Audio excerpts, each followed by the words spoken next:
Muy buenas noches, bienvenidos a este su programa Índice Económico. Soy Marilena Vega y es un gusto saludar a Darío Celis, que nos encuentra por vía Zoom, y por supuesto a Rogelio Varela. Muy buenas noches, Rogelio.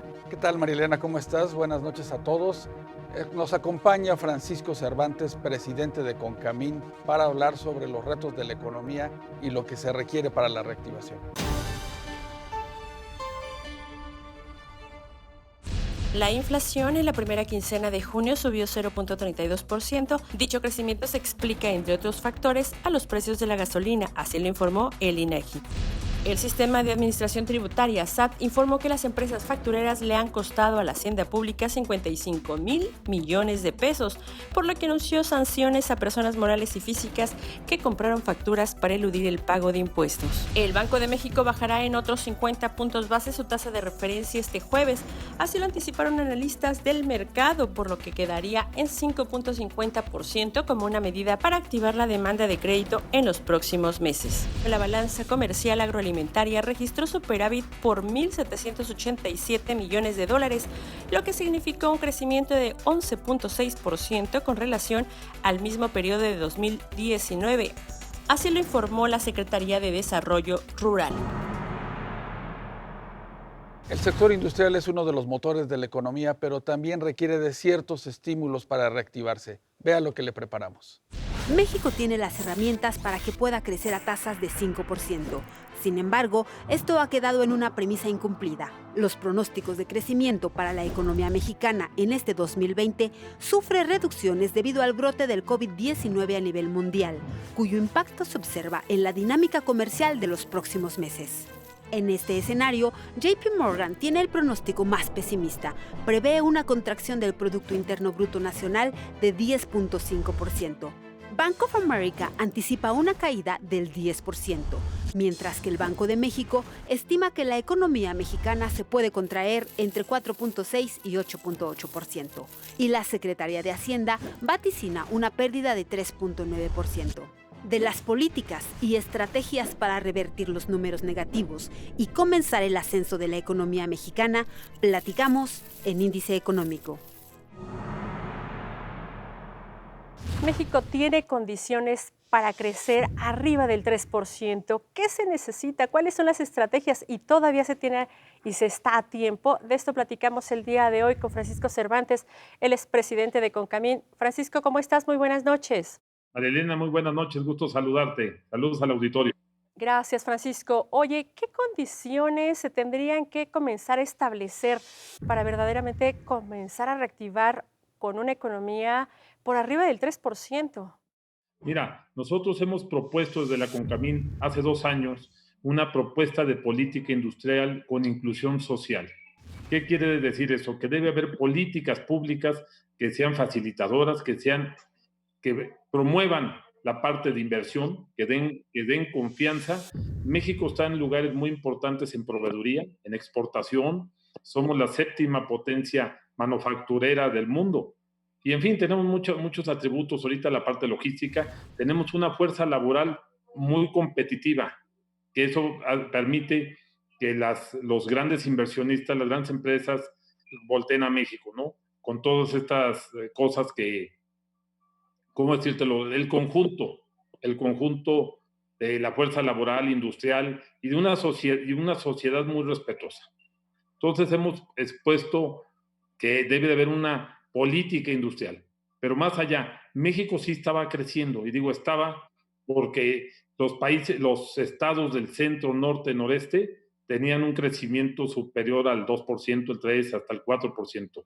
En donde nos jalaba hacia abajo fue la parte sur-sureste de México, siendo curiosamente estados como Veracruz, Tabasco, que son petroleros, tenían un decrecimiento por encima del 2%, y eso en la media nacional nos ponía un 2.3%. Hablando esto el año pasado. Tenemos que impulsar, y hoy más que nunca, con esta pandemia que nos ha golpeado tremendamente, y justamente acabamos de tener una videoreunión con todos los presidentes que conformamos Iberoamérica.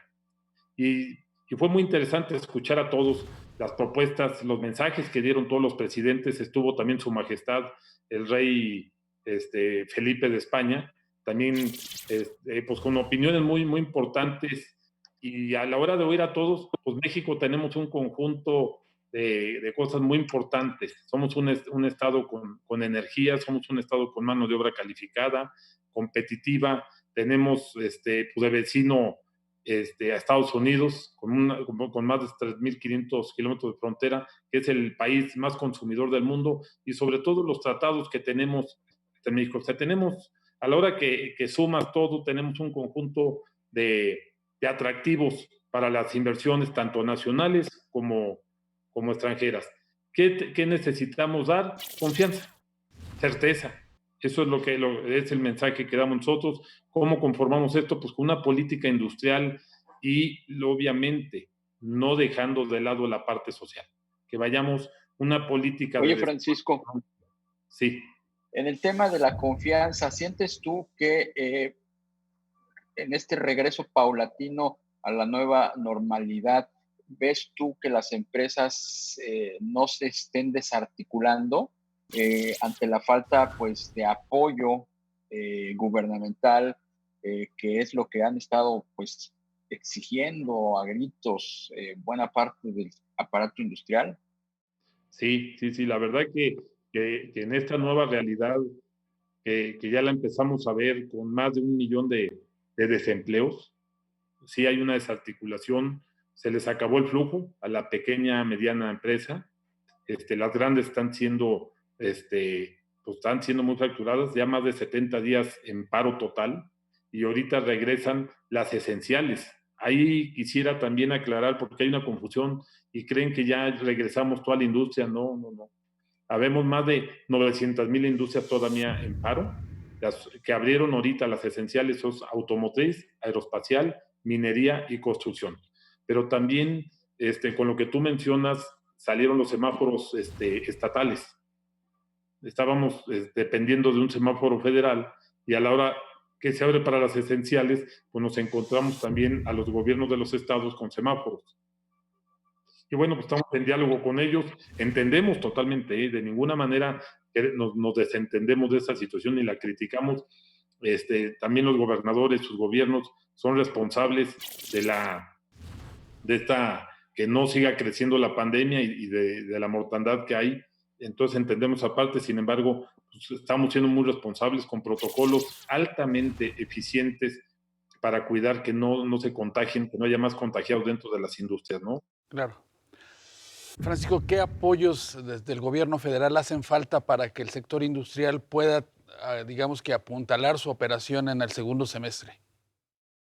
Fíjate que ahorita lo que necesita la micro y pequeña industria es liquidez, son flujos. Entonces es apoyo económico, y las medianas y grandes empresas es diferir todos los pagos, hacer un diferimiento de pagos sin intereses, porque sí está complicada la cosa, y si a esto le sumas el gasto que tienen que hacer para los protocolos de seguridad en salubridad, es muy complicado. No sabemos, quiero ser muy, muy sincero, no sabemos cómo vamos a salir de esta. Ya la industria, antes de esto veníamos, entrando el año, ya veníamos 1.7 en negativo, y con esto no hay todavía una medición, una estimación precisa. Hay algunas estimaciones que se calculan, pero no le hemos todavía dimensionado hasta dónde va a afectar esta parte. Pero si se hace la comparación con el desempleo, y que todavía actualmente hay más de 900,000 industrias cerradas, el impacto va a ser, haz de cuenta que va a ser un batazo tremendo.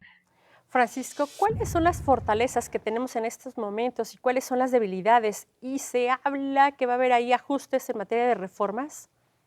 Sí, mira, una de las fortalezas, como esta pregunta es muy interesante, porque ahorita esta discusión que trae Estados Unidos con China, pues para México es una gran oportunidad para el tema de proveeduría. Si nosotros generamos confianza, condiciones, muchas de las empresas se pueden venir a México, mucha inversión, y eso generaría mucho empleo, nos ayudaría a recuperar ese 1 millón de empleos que ya perdimos, nos ayudaría a recuperarlo. Y la otra fortaleza es que nos enfoquemos en una solidaridad como mexicanos, no viendo lo que el sector empresarial o el sector social, que fuéramos un solo México, y que fuéramos para enfocarnos al menos, no solo recuperar ese 1,000,000 de empleos, sino cómo generamos otro 1,000,000 de empleos. Si nos ponemos estos dos objetivos, con todas las cualidades que, como lo dije en un principio, tiene este país, pudiéramos salir sin ningún problema de las... Esto lo veríamos como una fortaleza, como una oportunidad. ¿Cuáles son las debilidades? Que las políticas públicas y las iniciativas que están metiendo en estos momentos pues nos perjudican seriamente, ¿no? Yo creo que es un mal momento para meter iniciativas, ustedes lo saben, hablando de energía.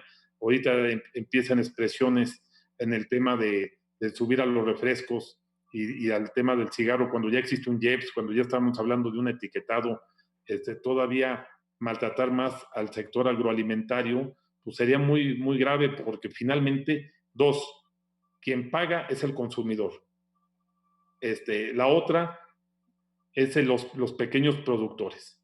Entonces afectamos gravemente, y si también se le retiró, como lo ha dicho el CNA, nuestro amigo Bosco de la Vega, que le retiran los apoyos al campo, pues ¿a dónde vamos a dar, no?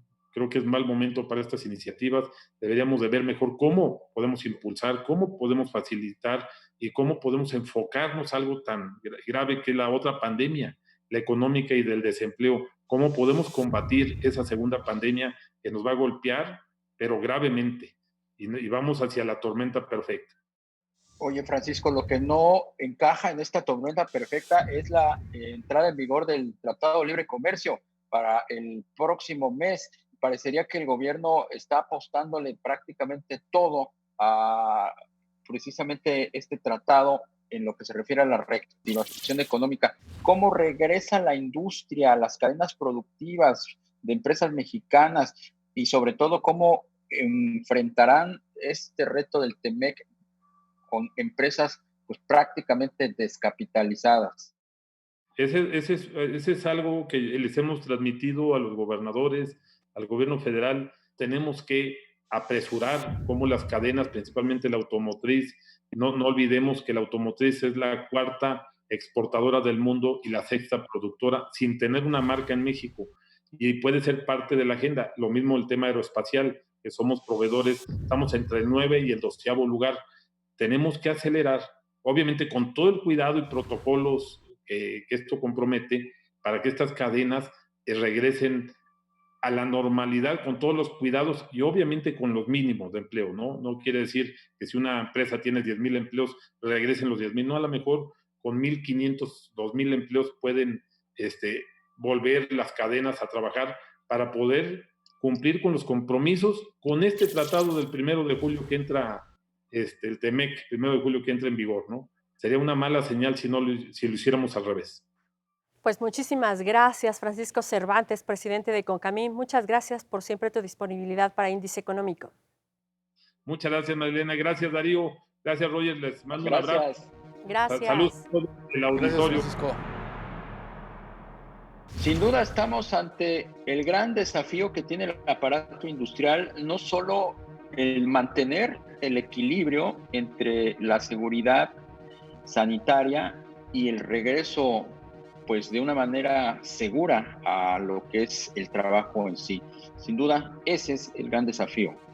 Efectivamente, Darío, hablamos de un sector que es motor de la economía y que goza de expectativas muy importantes a partir del TEMEC.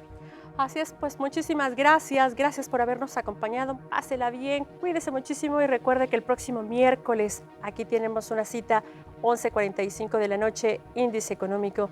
Hasta entonces.